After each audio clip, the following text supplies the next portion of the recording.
오늘 하나님께서 우리에게 주신 말씀은 마태복음 6장의 말씀입니다. 마태복음 6장 9절로 13절까지 말씀인데 오늘은 15절까지 말씀을 읽겠습니다. 9절로 15절까지 말씀 우리 천천히 한 목소리로 읽어볼까요? 읽겠습니다. 그러므로 너희는 이렇게 기도하라. 하늘에 계신 우리 아버지여, 이름이 거룩히 여김을 받으시오며 나라가 임합시오며 뜻이 하늘에서 이루어진 것 같이 땅에서도 이루어지이다. 오늘 우리에게 일용할 양식을 주시옵고 우리가 우리에게 죄 지은 자를 사하여 준 것 같이 우리 죄를 사하여 주시옵고 우리를 시험에 들게 하지 마시옵고 다만 악에서 구하시옵소서. 나라와 권세와 영광이 아버지께 영원히 있사옵나이다. 아멘. 너희가 사람의 잘못을 용서하면 너희 하늘 아버지께서도 너희 잘못을 용서하시려니와 사람의 잘못을 용서하지 아니하면 너희 아버지께서도 너희 잘못을 용서하지 아니하시리라. 아멘. 할렐루야. 오늘 참 우리가 주기도문 중에서도 가장 어려워하는 부분을 오늘 또 접근하려고 합니다. 이것은 목회자인 저에게도 마찬가지고요. 아마 예수 믿는 우리 성도들에게 가장 어려운 믿음의 고백이 아닐까 싶어요. 그래서 오늘 이 정확한 이 5번째 기도에 대한 뜻이 무엇인지, 의미가 무엇인지를 조금 더 제대로 알고 우리가 하나님 앞에 기도했으면 좋겠습니다. 그리고 우리가 기존에 알고 있던 이 기도문에 대한 생각과 또 새롭게 알게 된 생각이 얼마나 차이가 있는지를 한번 살펴보셔서 혹여나 오해하신 부분이 있다면 고치셔서 하나님 앞에 바른 기도를 할 수 있었으면 좋겠습니다. 자, 더 나은 기도로서의 모범인 주기도문, 그러니까 유대인들이 그 전까지 해왔던 이것이 기도다라고 했던 그 기도가 아니라 예수님께서 정확히 교정해 주신 제대로 된 기도, 그것이 바로 주기도문인데 오늘은 그 주기도문의 5번째 기도 제목인 간구, 지난번에 이어서 죄 용서에 대한 간구에 대해서 계속해서 말씀을 한번 살펴보겠습니다. 자, 한번 지난주 걸 복습을 한번 해보겠습니다. 첫 번째 교훈이 뭐였냐면 매일의 양식과 더불어서 매일 구해야 될 것들이 바로 매일의 용서다. 그렇게 말씀을 드렸어요. 그러니까 일용할 양식을 주옵소서, 그리고 일용할 용서도 주옵소서. 이렇게 그리고가 붙어 있었다는 것 여러분 기억하시고, 우리가 매일의 양식을 구해야 될 이유가 뭡니까? 제가 지난주에 말씀드렸어요. 하나님이 우리의 창조주이시고 공급자이시라는 사실을 기억하게 하기 위해서 매일 하나님께 양식을 달라고 기도하는 거예요. 우리는 매일 하나님께 양식을 달라고 기도함으로써 하나님께서 내게 양식을 주시는 분이구나. 이걸 매일 확인하게 되는 거죠. 자, 그렇다면 매일의 용서를 왜 구해야 될까? 매일의 용서를 구하는 이유는 하나님께서 우리를 용서해 주시는 분이구나. 그리고 우리는 하나님 앞에 날마다 죄인이구나. 그래서 하나님께 용서를 구해야 될 죄인이기 때문에 이것을 날마다 우리가 고백해야 되는 거죠. 자, 그래서 제가 여기서 여러분에게 한 가지 전해 주고 싶은 것은 하나님을 아는 중요한 3가지 지식이 있어요. 우리는 장로교잖아요. 장로교를 연 분이 칼뱅이라는 분이에요. 요한 칼뱅이라는 분이 있는데 그분이 하나님을 아는 가장 중요한 지식 3가지에 대해서 말씀하셨어요. 우리가 장로교인이면 그 3가지를 반드시 알아야 됩니다. 첫 번째가 뭐냐면 창조의식이에요. 그러니까 하나님께서 온 세상 만물을 창조하셨다. 이거를 알아야 돼요. 이게 첫 번째 지식입니다. 그리고 두 번째 지식이 뭐냐면 피조의식이에요. 하나님께서 나를 지으셨고 내 삶을 계획하시고 완전히 인도하신다는 사실을, 하나님께서 내 삶의 주인이라는 사실이 바로 두 번째 지식이에요. 세 번째 지식이 뭐냐면 구원의식이에요. 하나님께서 죄 가운데 있는 우리를 예수 그리스도를 보내주셔서 완전하게 구원하셨다. 이 세 가지 지식, 창조의식, 피조의식, 구원의식, 이것이 하나님을 아는 세 가지 가장 중요한 지식이다. 여러분 그것을 기억하시기 바랍니다. 그런데 이 매일의 양식은 창조주 하나님에 대해서 우리가 기억나게 만들어요. 창조주 하나님에 대한 지식을 떠올리게 하죠. 또 매일의 용서는 그러면 어떤 지식을 떠올리는가요? 피조의식과 구원의식을 떠올리게 돼요. 하나님께서 나를 지으셨고 나를 구원하신다는 사실을. 자, 그래서 주기도문을 우리가 매일 외우면서 하나님에 대한 가장 중요한 지식을 매일 상기시키는 거죠. 그래서 주기도문이 우리 삶에 중요합니다. 그래서 매일 한 번 이상씩 여러분 주기도문을 하시는 것 아주 좋습니다. 자, 두 번째 교훈이 뭐냐면 매일의 용서가 없는 매일의 양식은 날마다 삶에 불어나는 빚이다. 그러니까 하나님께 양식은 구하면서 하나님께 내가 지은 죄에 대한 용서를 구하지 않는다는 게 얼마나 염치 없는 겁니까? 그건 빚이에요. 예. 그건 온전히 불어나는 빚. 만나와 메추라기를 먹으면서 정작 우상을 섬겼던 이스라엘 백성들처럼 하나님께 양식을 구하면서 정작 하나님께 상처를 드리고 하나님께 잘못하면서도 모른 채 하는 것. 그것은 우리 성도의 삶이 아니다. 세 번째 뭐냐면 용서는 은혜의 증거이다. 여러분 은혜 받았다는 말의 동의어가 뭐라고요? 용서받았다. 예. 은혜 받았다는 건 마음이 뜨거워지고 막 행복해지고 그게 아니라 용서를 받았기 때문에 마음이 기쁘고 행복하고 가벼워지는 거예요. 그걸 우리가 알아야 되고 십자가는 바로 그 용서의 상징이다. 그리고 성도가 받는 진정한 가장 최상의 복이 뭐라고요? 일용할 양식? 아니에요. 용서. 그래서 필요가 아니라 우리가 받는 가장 최고의 은혜는 용서다라고 말씀을 드려요. 그게 왜 가장 최고의 용서냐? 우리 인간이요, 예수 믿고 나면 죄를 지어야 안 져요? 안 져요? 나 이제 거룩해! 이제 거룩해! 그렇지 않아요. 뭐라고 그랬어요? 지난주에 그 하이델베르크 요리문답에서 죄가 우리 몸에 들러붙어 있다. 들러붙어 있는 부패라고 얘기했어요. 그래서 이거를 못 떼내요. 평생을 죽을 때까지 못 떼내요. 죄송하지만. 그래서 우리가 매일매일 하나님 앞에 용서를 구할 수밖에 없는 거예요. 죄를 못 떼어내니까. 성도는 죄를 못 짓는 사람이 아니라 용서를 구할 수 있는 사람이에요. 그래서 예수님께서 용서를 구하라고 주기도문을 주신 거죠. 자, 네 번째 교훈. 가장 큰 은혜가 복이다. 가장 큰 은혜가 용서다. 가장 큰 복이 용서다. 그래서 죄 용서가 두 가지가 있다고 제가 말씀드렸어요. 기억나세요? 하나는 아주 중요한 용서인데 구원에 이르는 죄 용서. 기억나시죠? 그리고 두 번째는 온전함에 이르는 죄 용서. 구원에 이르는 죄 용서는 한 번이면 끝이에요. 이거 계속 예수님 십자가에 매달린다는 거 아니에요. 그러면 온전함에 이르는 죄 용서는 뭐예요? 예수님을 믿는 사람이 일상 가운데 소소하게 저지르는 여러 가지 죄들을 하나님 앞에 날마다 기도해서 털어내는 것, 발을 씻는 것.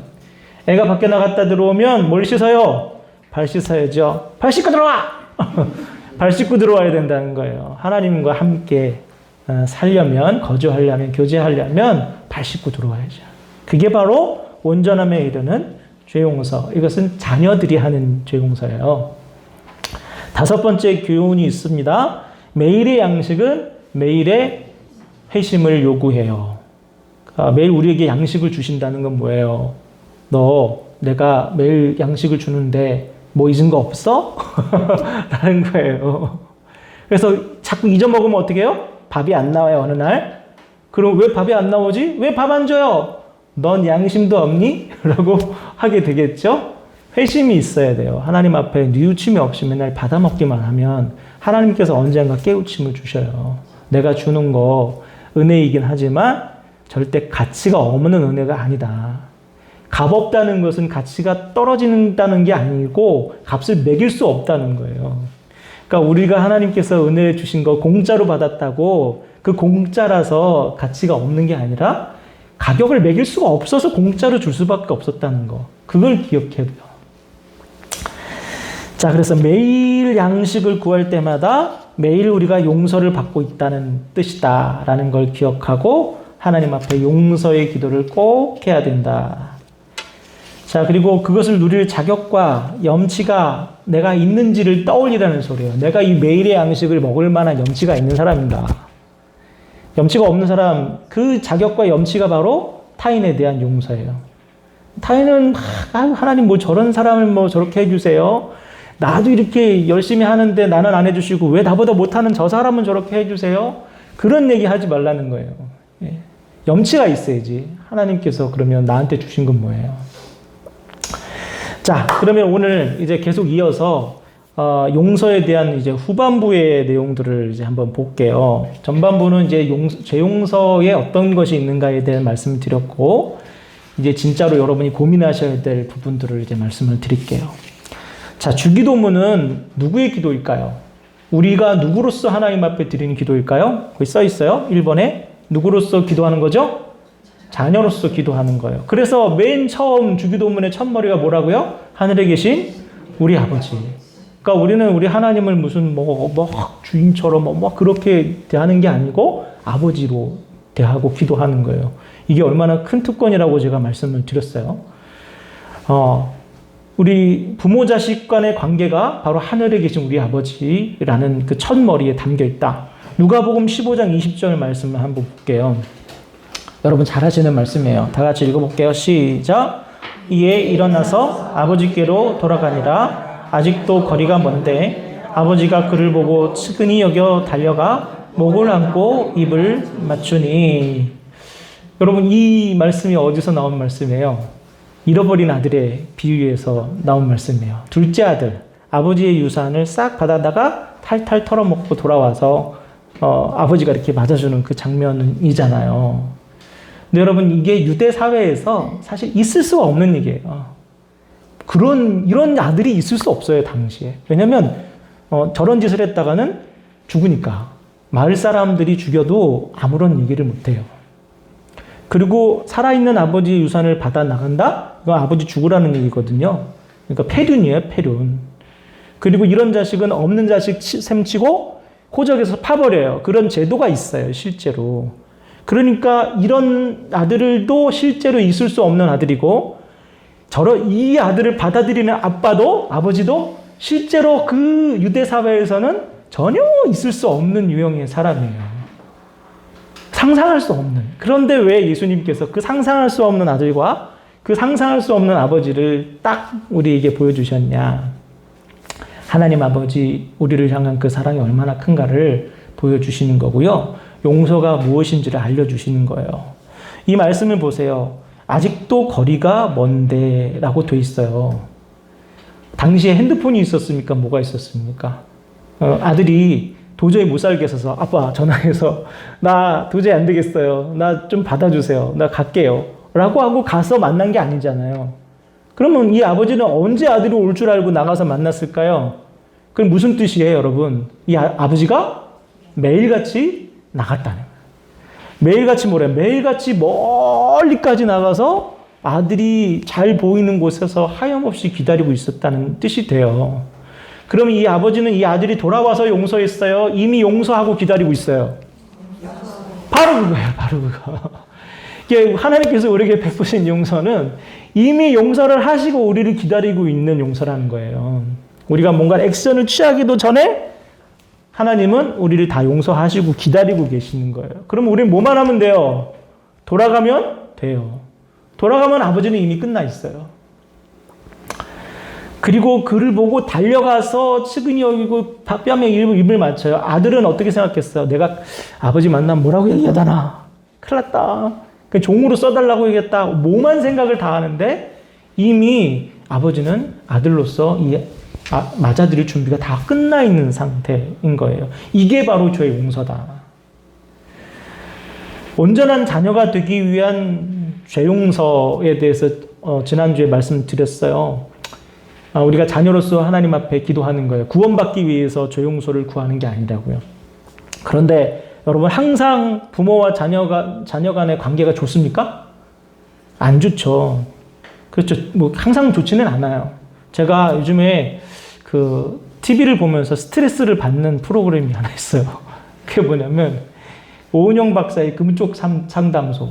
볼 때마다 막 화가 나고 막 스트레스를 많이 받아요. 그래서 사모님이 그걸 보고 있으면 돌려버리라고, 나 스트레스 받는다고 너무 헛딱지가 나는 거예요. 보세요. 그 아이가, 조그만 아이가 엄마를 막 공격하고 때리고 머리끄댕이를 붙잡고 막 그 말하는 거 보세요. 얼마나 버르장머리가 없어요. 도대체 어떻게 그런 놈 새끼가 다 있대. 왜 그래서 그런 새끼 나가지고 고생을 그렇게 하는지 몰라. 이런 생각이 막 나오는 거예요. 그런데 놀라운 건 뭐예요? 그 새끼를 포기를 안 해요. 울면서도, 막 괴로워 속상해서 죽으려고 하면서도 엄마 아빠가 포기를 안 해요. 이 자녀의 죄가 부모의 사랑을 넘어서지 못하는 거예요. 부모의 사랑이 자녀의 죄보다 훨씬 더 커요. 용서는 여러분 이렇게 죄보다 사랑이 더 큰 상태를 얘기해요. 죄보다 사랑이 더 커버려. 근데 여러분 죄보다 사랑이 더 작으면 어떻게 돼요? 미워지죠. 죄보다 사랑이 작아지면 미워져요. 그 대부분 이혼하는 분들이 그렇잖아요. 이 이혼하는 분들이 대부분 그래요. 잘못을 용서할 사랑이 작아지면 어려워지는 거죠. 그러니까 죄보다 사랑이 더 큰 상태가 바로 하나님이 우리를 용서하시는 그 용서다. 그래서 매일의 죄 용서는 우리가 받고 있는 그 하나님의 우리 죄보다 훨씬 크신 사랑을 깨닫게 한다는 거예요. 그래서 여러분 하나님의 사랑이 얼마나 제대로 큰 사랑인지를 아시려면 좀 많이 사고를 쳐보셔야 돼요. 여러분 사고 얼마나 치셨어요? 전 대형 사고 많이 쳤거든요. 그래서 하나님이 얼마나 사랑이 크신 분인지를 알아요. 예, 제가 하나님께서 저를 용서하셨으면 여러분 다 오케이. 그 정도로 다 오케이. 예.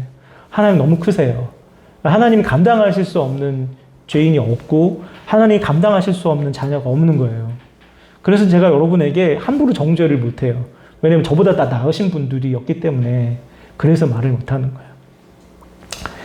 자, 그렇다면 우리 그렇게 생각할 수 있겠죠. 그러면 하나님께서 나를 그렇게 크게 사랑하심을 우리가 어떻게 확신할 수 있어요? 목사님 말 진짜 믿어도 돼요? 내가 진짜 크게 마음먹고 사고 한번 쳐도 돼요? 어떻게 확신할 수 있을까? 자, 용서의 근거가 있어요. 그게 뭐냐면 그리스도의 피예요. 우리 아까 찬송했죠. 죄에서 자유를 얻게 함은 보혈의 능력. 이 피, 우리 사모님 흥이 돋았어요. 막 찬송만 불러요. 피, 예수 그리스도의 피. 다른 말로 하면 희생. 이 희생이 용서의 근거라는 거예요. 여러분, 사탄이 가장 무력해지는 시간이 언제인 줄 아세요? 우리 성도 중 누군가가 희생을 할 때예요. 가정 중에 누군가가 희생을 할 때. 누군가가 나를 버리고 희생하면 사탄이 무력해져요. 가장 무력해지는 시간이 바로 희생의 시간이에요. 그래서 사탄은 굉장히 원래는 유능해요. 얼마나 유능한지 하나님과 인간 사이를 갈라놔 버렸어요. 그리고 오늘날까지 이 공중 권세 잡은 자로서 우리 사람들을 얼마나 괴롭히는지 몰라요. 그런데 그 능력 있는 사탄이 무능력해진 때가 언제라고요? 희생이 있을 때. 그래서 예수님께서 그를 권능으로 제압한 게 아니라 뭘로 제압했어요? 희생으로 제압했잖아요. 십자가로 제압을 했어요. 십자가로 승리한 거예요. 왜? 사탄이 가장 약한 게 바로 희생이에요. 우리 한 20년, 30년 됐나요?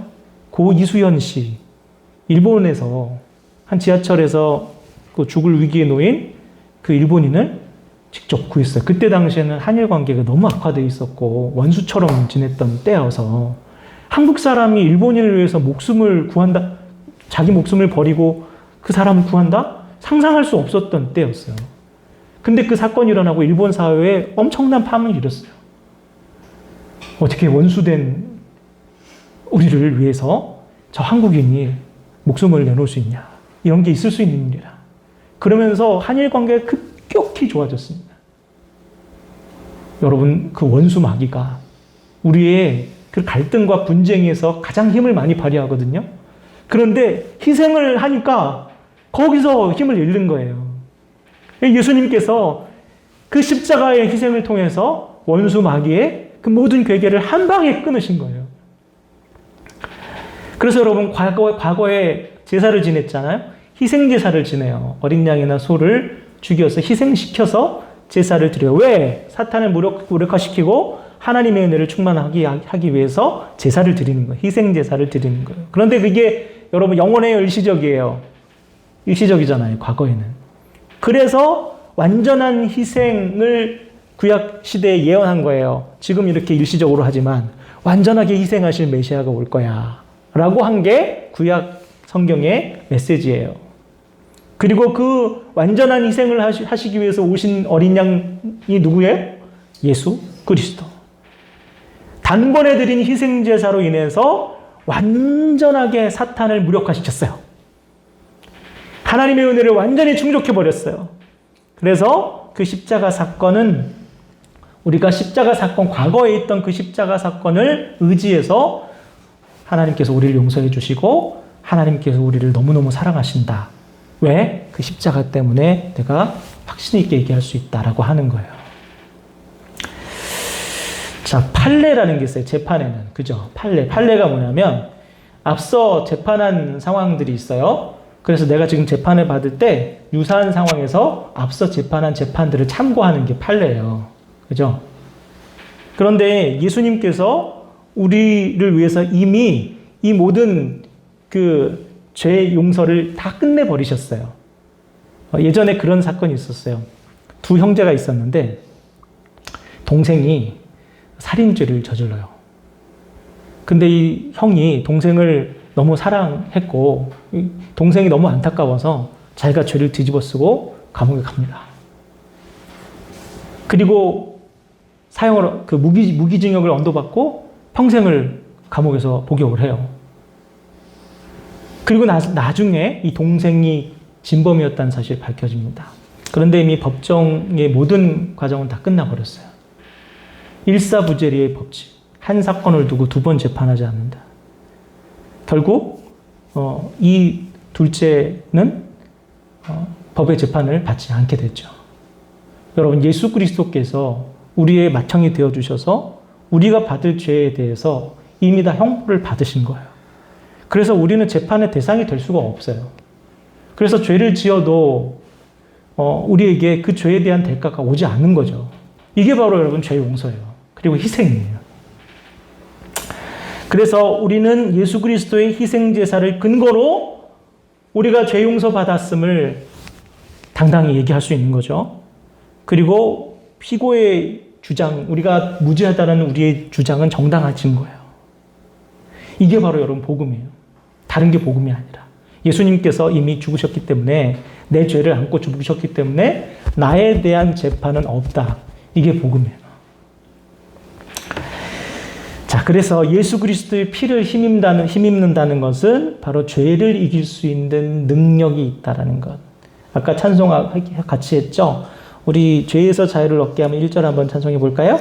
시작. 죄에서 자유를 얻게 함은 보혈의 능력 주의 보혈 시험을 이기고 승리하니 참 놀라운 능력이로다.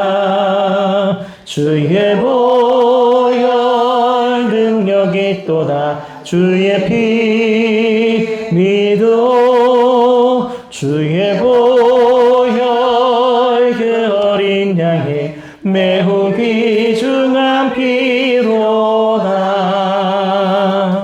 아멘. 사탄이 가장 무력해지는 시간이 언제라고요? 희생의 시간. 그걸 기억하시고 예수 그리스도의 그 희생의 피를 의지하셔서 나는 죄인이야. 나는 역시 안 돼. 나는 그건 못 받는 게 아닐까라는 그런 의심들이나 파고드는 그런 마음들을 단호히 떨쳐내시고 믿음으로 예수 그리스도의 구원을 붙드는 저와 여러분 되기를 주님의 이름으로 축원합니다. 자, 그렇다면 그런데 왜 우리는 매일 용서를 구해야 되는 걸까요? 지난주에도 잠깐 언급했지만 오늘은 좀 다른 방향으로도 한번 얘기하겠습니다. 자, 죄는요, 그 빚이에요, 빚. 그 헬라어 원문에 보면 죄가 debt, 빚이라고 되어 있어요. 이 빚에는 두 가지 빚이 있습니다. 첫째는 상속된 빚이 있어요. 상속된 빚. 로마서 5장 14절 말씀을 한번 읽어볼까요? 로마서 5장 14절 시작. 그러나 아담으로부터 모세까지 아담의 범죄와 같은 죄를 짓지 아니한 자들까지도 사망이 왕노릇하였나니 아담은 오실자의 모형이라. 자, 아담이 범죄를 한 이후에 그 아담이 지은 죄가 모든 인간들에게 상속됐어요. 그렇잖아요. 우리도 그렇잖아요. 아버지가 거액의 빚을 막 져요. 그러면 가족들한테 이게 연대보증으로 이렇게 가족들한테 이렇게 빚이 상속되잖아요. 물론 이제 상속을 포기하면 뭐 요즘에 뭐 구제 방법도 있다고 하지만 상속이 죄 빚까지도 상속이 된다고요. 마찬가지로 이 아담이 저지른 원죄, 태초의 죄, 하나님께 불순종했던 그 죄가 모든 인간들에게 상속되었습니다. 그래서 죄인이 낳은 인간은 죄인이다. 그러니까 그 신분, 죄인이라는 신분이 계속해서 우리에게 상속이 되는 겁니다. 그래서 이 상속된 빚을 갚기 위해서 예수님께서 돌아가신 거예요. 그래서 예수님께서 돌아가셔서 우리의 상속된 그 죄인의 빚을 갚으셔서 이제 우리는 더 이상 죄인이 아니라 의인이 된 거죠. 신분상 신분이 변화됐어요. 자, 그러면 이제 뭐가 남았냐? 이제 개인적 채무가 남았습니다. 우리 로마서 3장 23절 한번 볼까요? 로마서 3장 23절 다 같이 읽어보면 시작. 모든 사람이 죄를 범하였음에 하나님의 영광에 이르지 못하더니. 자, 죄인으로 태어난 인간은 자신 또한 죄를 범함으로 빚을 늘려갑니다. 우리가 신분으로서는 이제 죄인에서 의인이 됐어요. 그런데 아까 뭐라고 그랬어요? 우리 삶에 들러붙어 있는 죄성. 그것들이 계속해서 문제를 일으키는 거예요. 우리 안에서. 그러면 이걸 그냥 죄 용서 받지 않고 내버려 두면 어떻게 될까요? 아무리 짜잘한 것들이라도 이게 쌓이면 커져요. 나중에 큰 빚이 되죠. 그래서 여러분, 어느 날 하나님 앞에 회개하지 않는 죄들을 계속 내버려 두면 그게 결국 여러분의 삶에 큰 트러블이 생기게 만들어요. 그걸 기억하셔야 돼요. 그러니까 내버려두고 아무 일이 안 일어나네? 라고 생각하시면 안 돼요. 그러니까 그 죄들, 모든 인간이 늘 둘러붙어 있는 그 죄들을 방치하지 말고 그때그때 채무를 이행을 해야 된다. 그게 바로 죄 용서다. 자, 그러면 이 빚들은, 죄의 빚들은 어떻게 변제하는 것일까? 어떤 방법으로 이 빚들은 갚을 수 있는 것인가? 그 답안을 보세요. 한번 읽어볼까요? 답안 시작. 채무 변제 방법은 오직 뭐예요? 용서예요. 용서를 구하는 거예요. 그러니까 우리가 할 수 있는 채무 변제는 선행도 아니고요. 무슨 돈으로 헌금을 많이 갖다 바쳐서 용서받을 수 있는 게 아니에요. 과거에 로마 카톨릭이 그렇게 호도했죠. 면죄부를 판매를 했잖아요. 너희가 낸 돈이 그 통 안에서 딸랑거리는 소리가 들리면 죄를 용서받는다. 그렇게 호도해서 온 백성들을 혹세무민한 게 바로 그 로마 카톨릭이에요. 과거에. 그래서 종교개혁이 일어났잖아요. 그런 부패한 모습 때문에. 그리고 선행으로 여러분 이 죄를 갚을 수 있습니까? 죄를 씻을 수 있는 건 선행이 아니에요. 이렇게 저울처럼 뭐 선행을 많이 하면 이렇게 내려가고 올라가고 하는 게 아니라고요. 죄는 죄고 선행은 선행이에요. 그러니까 죄를 해결하는 방법은 선행이 아닙니다. 권력으로도 못하고 타 종교로도 못해요. 왜 그래요? 우리의 채권자가 누구예요? 여러분? 하나님이시거든요. 그럼 우리의 채권자로부터 우리가 빚을 탕감받기 위해서는 채권자의 생각이 제일 중요한 거예요. 그럼 채권자가 우리가 빚을 갚을 수 있는 유일한 방법을 뭐라고 생각해요? 용서를 구하는 거라는 거예요. 열심히 교회 나오는 것도 아니고 헌금을 많이 하라는 것도 아니고 선행을 많이 하라는 것도 아니고 나에게 진심으로 회개하고 용서를 구하라. 그게 내가 너희들에게 죄를 용서해 줄 수 있는 유일한 채무 변제 방법이다. 그렇게 말씀하시는 거예요. 그래서 주기도문을 통해서 너희들은 매일 용서를 구하라고 하십니다. 왜 여러분 용서 외에는 우리가 빚을 갚을 방법이 없을까요? 빚이 너무 커서 그걸 어떻게 할 수가 없기 때문이에요. 1만 달란트 빚진 자의 종 얘기처럼 우리가 해결할 수 있는 종류의 것이 아니에요, 죄는. 그래서 착하게 살 테니 용서해 주세요. 앞으로는 안 그럴 테니 용서해 주세요. 이런 식의 말은 의미가 없습니다. 그냥 갚을 방법이 없으니 용서해 주세요. 이게 진짜 회개인 거예요. 하나님, 저는 하나님께 어떠한 방법으로도 제 죄를 용서받을 수 없다는 것을 알고 있습니다. 오직 주님의 긍휼만이, 용서만이 내가 용서받을 수 있는 유일한 방법인 것을 압니다. 그렇게 엎드리는 것이 진짜 죄 용서인 거죠. 앞으로 잘할게요. 아무 소용없어요. 잘하긴 뭘 잘해. 자, 그렇다면 이제 중요한 부분이 나왔어요. 이제 하이라이트입니다. 문제가 발생하는 말씀이 있어요. 자, 어디 봐요. 우리 주기도문 우리 6장 12절 말씀 함께 읽어볼까요? 12절 시작. 우리가 우리에게 죄 지은 자를 사하여 준 것 같이 우리 죄를 사하여 주시옵고. 야, 이게 문제가 생겼어요. 여태껏 했던 말하고 너무 좀 달라요. 그죠? 이미 용서하시고 다 용서가 끝나셨다라고 했는데 용서를 안 하면 용서를 못 받는다. 이건 도대체 무슨 의미일까? 여기서 우리가 잘 정리하고 넘어가야 계속해서 문제가 생기지 않습니다. 마태복음 6장 15절 말씀 보면 너희가 사람의 잘못을 용서하지 아니하면 너희 아버지께서도 너희 잘못을 용서하지 아니하시리라 라고 얘기를 해요. 근데 이것의 정확한 의미는 이렇게 받아들이시면 돼요. 너희가 사람의 잘못을 용서하지 아니하면 너희 아버지께서 주신 용서를 누릴 수 없다. 이렇게 이해하시는 게 맞아요. 이미 하나님께서 용서하셨지만 우리는 아버지의 용서를 용서하지 않음으로 누릴 수가 없어요. 여러분, 이 말씀은 조건이 아니에요. 네가 용서를 하면 내가 용서하고 용서를 안 하면 나도 용서 안 하고, 이 조건이 아니에요. 그리고 정도가 아닙니다. 네가 용서하는 만큼 용서하고 네가 이만큼 용서하면 나도 이만큼, 네가 이만큼 용서하면 나도 이만큼, 그 조건과 정도를 얘기하는 게 아니라는 것 여러분 분명히 기억하셔야 돼요. 만약에 우리의 용서가 기준이 된다면 우리는 용서받을 길이 있어요, 없어요? 없어요. 왜냐하면 우리의 용서는 간장종지만 하기 때문에 누구를 그만큼 가지고 하면 택도 없어요. 그러니까 우리의 용서가 기준이 되면 오늘 그 기도를 포기해야 돼요.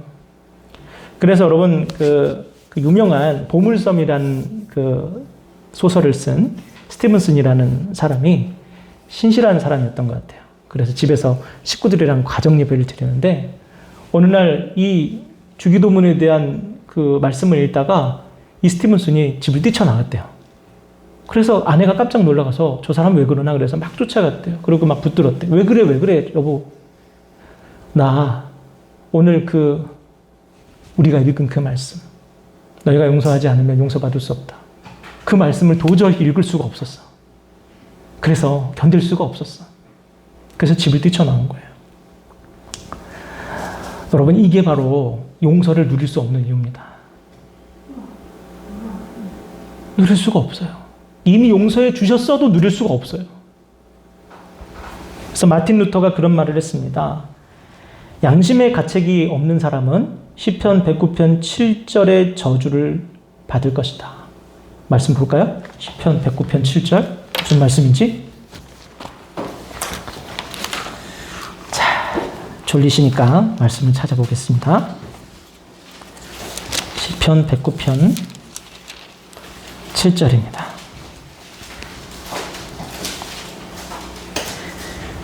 다 같이 읽어볼까요? 109편 7절 읽어볼까요? 아직 찾고 계시는구나. 109편 7절 읽겠습니다. 시작. 그가 심판을 받을 때에 주인이 되어 나오게 하시며 그의 기도가 죄로 변하게 하시며. 아멘. 이 부분에서 루터가 뭐라고 얘기하냐면 그의 기도가 변하게 죄가 되게 하시며.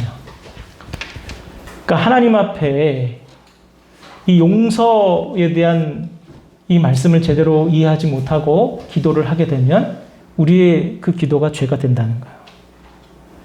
그러니까 우리가 받은 용서의 무게를 알라는 거예요.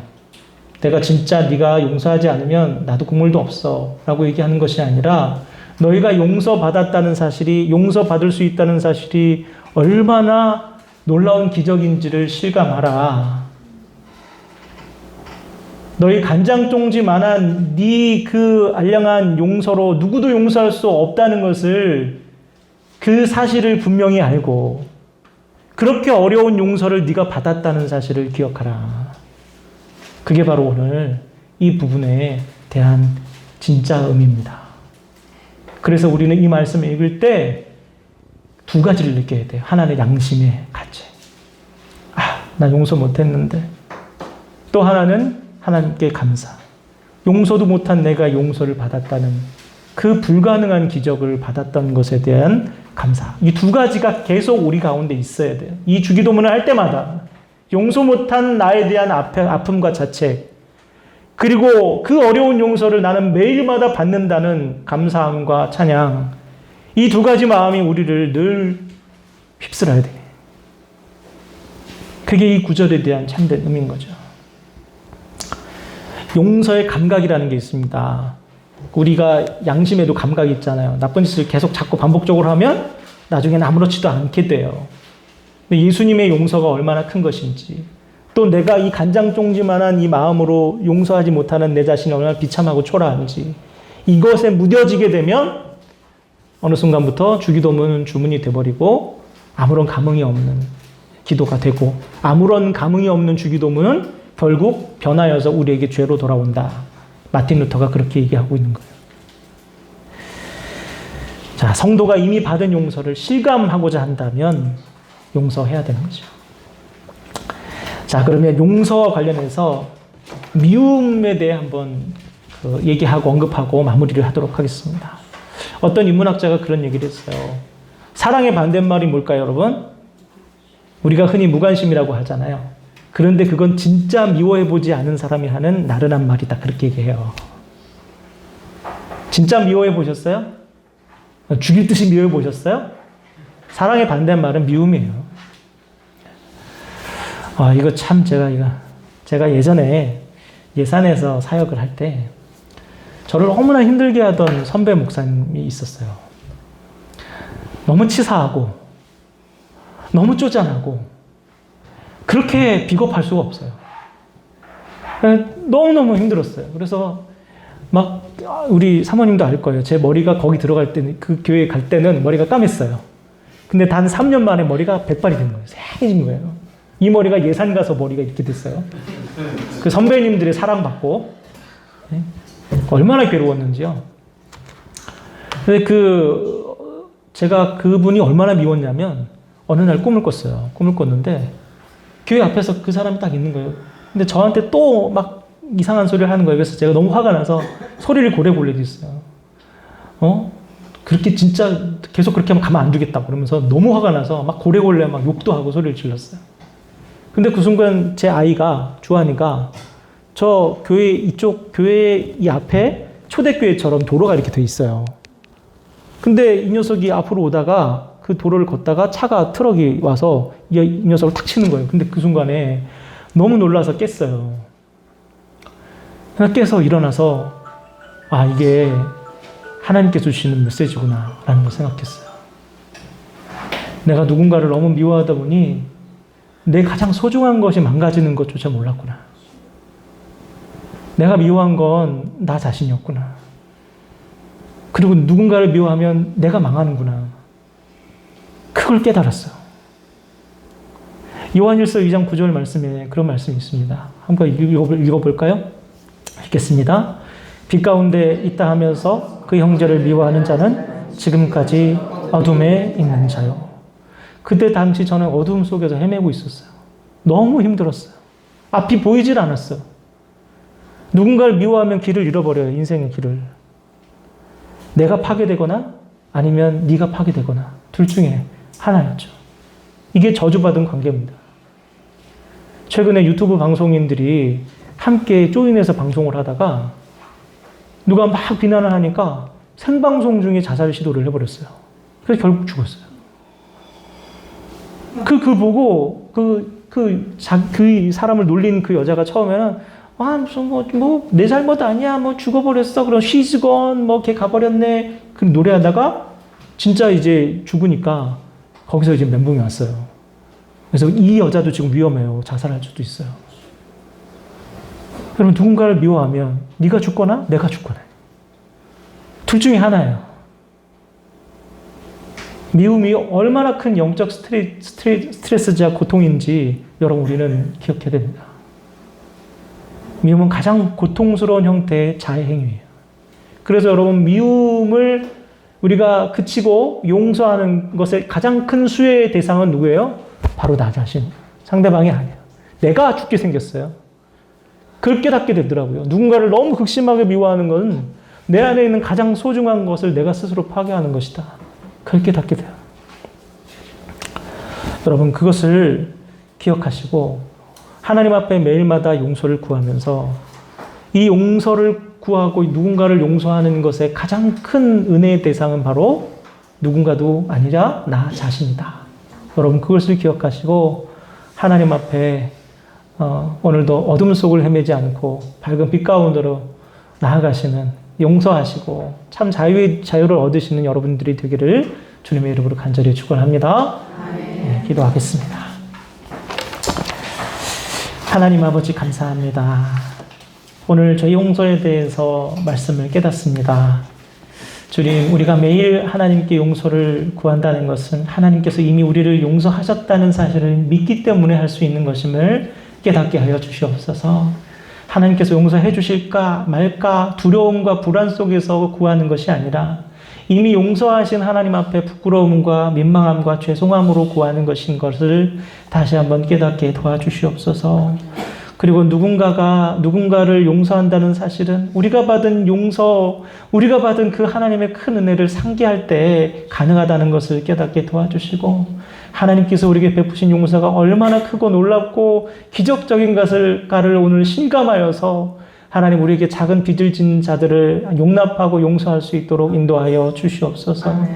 누군가를 너무 미워하느라 인생의 에너지를 다 써버리고 심지어는 내 안에 있는 소중한 것까지 망가뜨리지 않도록 주님께서 붙들어 주셔서 용서의 가장 큰 수혜 대상의 나 자신을 기억하고 오늘도 하나님 앞에 용서의 기도를 하는 저희들이 될 수 있도록 인도해 주시옵소서. 예수님의 이름으로 기도드립니다. 아멘. 우리 찬송 오늘 나는 우리 1절 한 절만 부르시고 오늘 마치겠습니다.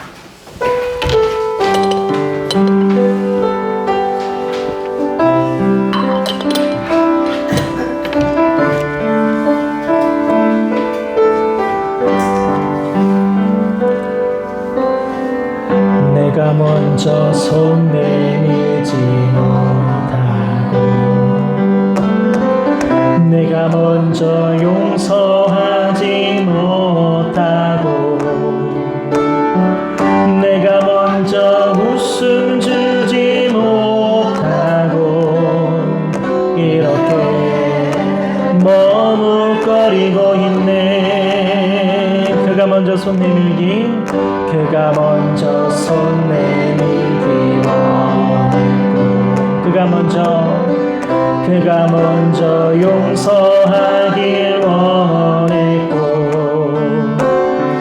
그가 먼저 웃음 주길 원했네. 나는 어찌된 사람인가.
어찌할 수 없는 힘을 주님께 맡긴 채